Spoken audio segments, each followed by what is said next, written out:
Happy New Month! It's the first day of June and our devotional is entitled, Jesus is God. Our verse for today is taken from John 1 verse 14. And the Word became flesh and dwelt among us, and we beheld his glory, the glory as of the only begotten of the Father, full of grace and truth. Christ came to the world to reveal the character of the Father and to redeem the fallen race.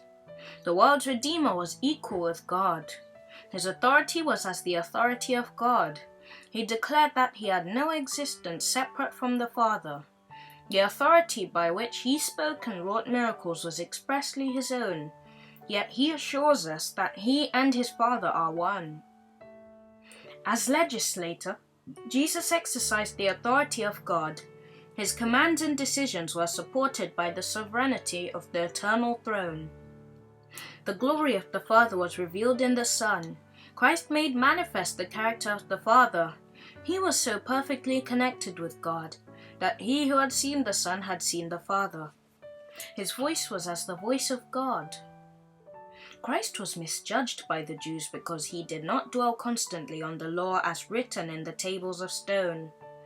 He invited men and women to learn of him, for he was a living representation of the law of God. He knew that no one could point out any defect in his character or conduct. What power his spotless purity gave to his instructions, what force to his reproofs, what authority to his commands. Truth never languished on his lips, never lost any of its sacredness, because it was illustrated in the divine character of its advocate. When Jesus spoke, it was not with hesitating uncertainty, with repetition of words and familiar figures. The truth came from his lips, clothed in new and interesting representations that gave it the freshness of a new revelation. His voice was never pitched to an unnatural key, and his words came with an earnestness and assurance appropriate to their importance and the momentous consequences involved in their rejection or reception. When his doctrines were opposed, he defended them with so great zeal and certainty as to impress his hearers that he would die if need be to sustain the authority of his teachings. Jesus was the light of the world. He came forth from God with a message of hope and salvation to the fallen descendants of Adam.